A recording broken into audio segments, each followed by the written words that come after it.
This problem asks us to find the magnetic flux through each of the surfaces of this triangular prism. Now we have a magnetic field that points uniformly in the y direction. One thing to note is the convention here, this is more, I think, more common with mathematics than physics, in that the z direction is chosen as upwards, y is chosen to the right, and x is in this direction, or you can think of that as out of the plane if you want to just do a two-dimensional projection. But okay, so the first thing I would do is, since this is well-defined sides of this object, I'm going to define each side as, and let me be consistent with my notes. One is going to be the top surface, like this big broad surface of this wedge here. Two, I'm going to define as the underside, underneath that surface. Three is this back side. Okay. Four is this triangular side over here, and five is the other triangular side. I'm going to find the flux through each of these surfaces. I'm going to skip one for now because one is complicated. One is that big surface of the wedge. Let's start with 2 and save 1 for last, actually. So this is the definition of flux, B.dA. If I were to write that out, first of all, B is uniform. It has nothing to do with the position. So I can pull that out of the integral. Got the integral of dA. And what that leaves us with is, once you integrate dA, that's just B dot A. Right? So if I write this out in unit vector notation, B is going to be 0I hat plus 0.25 J hat plus 0 K hat, because the magnetic field just points along the y direction. Dot A, remember the area vector of 2 is going to point downward, so that's negative z direction. So it's going to be 0 I hat plus 0 J hat plus the area of this, which is A times C. C is the span here. C is the same up here and down here. So A times C is going to be the area of this bottom area. So it's going to be AC, negative AC, because it's pointing downward,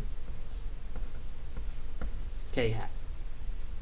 So the area vector number 2, if I just draw it there, this is A2, is normal to the plane, and it's going to, usually we point outside the surface.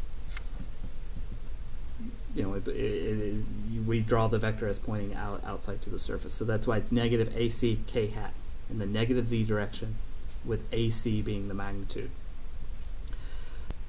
So if we take the dot product, we multiply the two I hat components, so that's 0 I hat plus 0.25 Teslas times 0, that's 0 J hat, plus 0 times negative AC, so that's 0 K hat. So the magnetic flux due to this field through surface 2 is 0. Another way to do that is to say the magnetic flux 2 is equal to the, go through this process again, B dot A, and we know the magnitude of the, well, not the magnitude, the dot product is a scalar, it only has a magnitude. So this dot product is equal to BA cosine phi, angle between B and A. B, A, the angle is 90 degrees, so this is BA cosine of 90 degrees. 90 degrees is 0, so that equals 0. Either way you go about it, or you can just look at it visually and say how many of these field lines are cutting through surface 2. None of them are. So the flux has to be 0 through surface 2. Well, what about, let's go back to surface 4. It's going to be the same situation, right? So the flux through 4 is equal to, again, we can do this whole thing again, but you know that this integral is going to equal b dot a.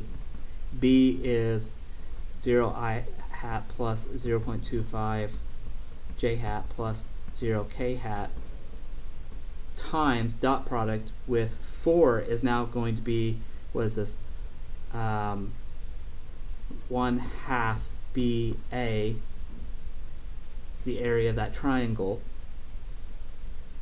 and that is in the positive x direction, plus 0 j hat plus 0 k hat. Do the dot product, you have 0 times this, which is 0 I hat, plus this times 0, which is 0 j hat, plus this time 0 times 0, 0 k hat. So the flux through surface 4 is 0. Of course, you could say b dot a equals b a, and I should probably put subscripts 4 on there to separate it from 2. BA cosine phi, and in this case the area normal vector is pointing in the positive x direction, the magnetic field is pointing in only in the z direction, so this is 0 and the flux is 0. Okay, so we know that the magnetic flux through surface 2 equals the magnetic flux through surface 4. We also know the same thing's going to happen in 5. The only difference is the area vector is going to point in the negative x direction, but it's still a 90-degree separation from the magnetic field, so the flux, that term's going to go to 0. So I can say B5. So all of those equal 0. So that brings us to surface 3. Again, saving surface 1 for last. So let me move over here where there's a little more room. Circle this so I remember it. The magnetic flux through surface 3 is equal to the integral of b dot dA3, which we know for previous reasons is equal to b a3. I could go through the dot product again, but the simplest thing would just be a b times a3 times cosine of phi, the angle between them. Well, b, we already know what b is. That's constant everywhere. A is equal to c times b, right? cb. This is a3. And what is the angle between them?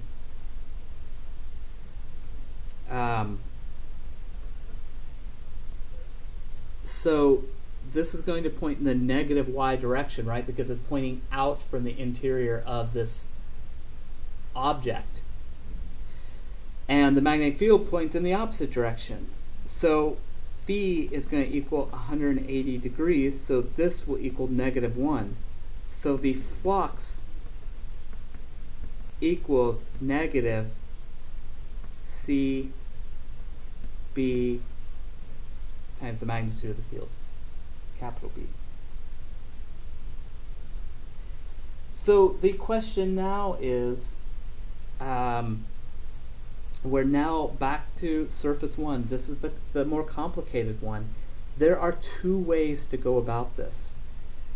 One is, if you remember the simpler way to do it, but the more difficult conceptual way, is to use Gauss's law for magnetism.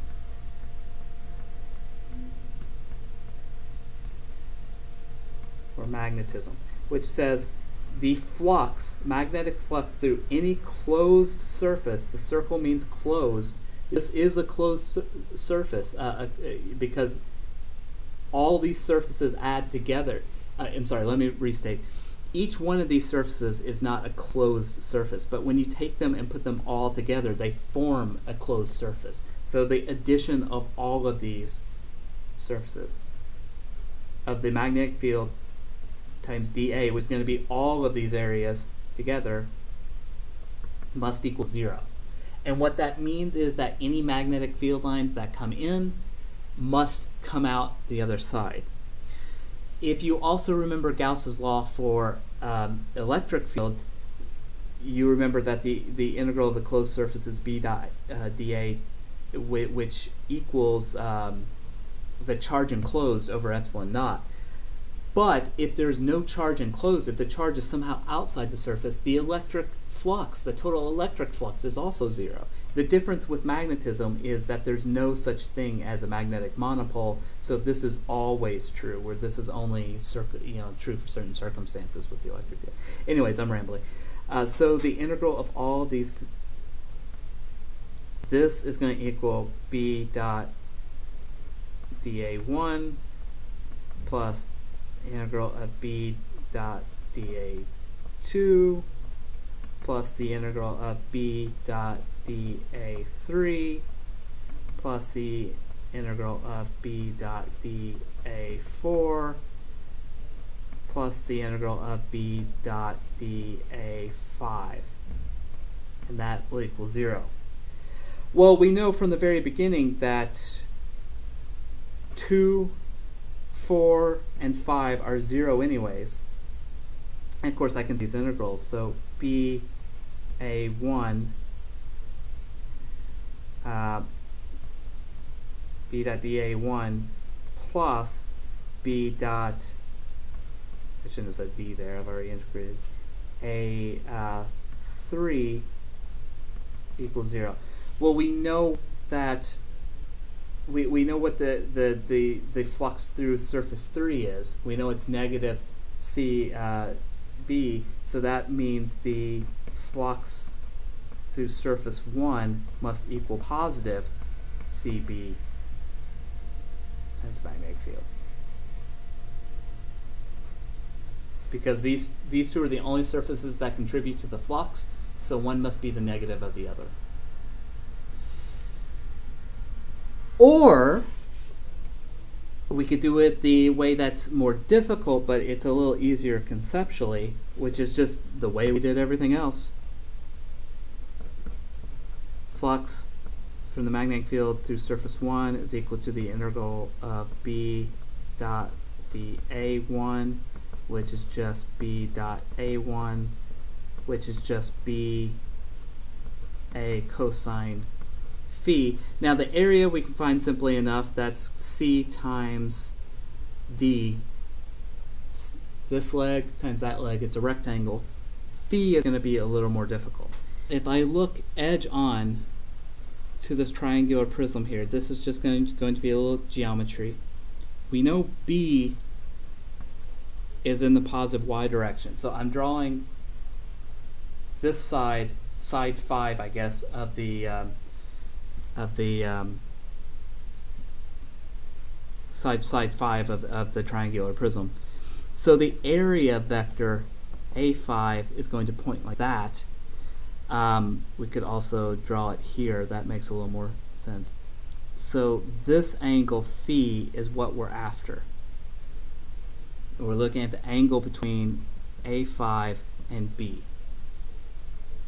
These are vectors. I'm going to erase. So normally when you draw the area normal vector, you draw it in the middle of the surface. But you know you can move vectors around, and I'm just going to erase that clarity. So this angle phi plus whatever this angle is must equal 90 degrees, right? And we also know we can draw this. We can move A5 over here as well, and we can call that angle phi. And we know because this is the unit normal vector, or the direction of the unit normal vector, this is going to be 90 degrees, and this I'll call theta. So if this is 90 degrees, theta and phi must add to 90 degrees, so that means this angle phi equals that angle phi, which equals that angle, which is the angle between vectors A5 and B. So if I want to find cosine of phi, instead of looking right here, I can look right here in the triangle. And cosine is going to be adjacent, which in this case, going back to this drawing over here, adjacent is B, and hypotenuse is D. So this equals adjacent D over hypotenuse D. So we've got our expression for cosine of phi. So we have the magnitude of the magnetic field times the area of the surface, which is just going to be C times D, times cosine phi, which is B over D. The D's cancel, so the magnetic flux is B, C, B, which is BCB, exactly what we found over here. Now you might have to be careful with the magnitudes. If the magnetic field were in a different direction, you would have to, well, you would have to add, take into account the negative sign. But in this case, it turned out a little easier. So this involves some trigonometry, which is a little bit cumbersome. Gauss's law is a little bit easier, but whichever way makes sense to you.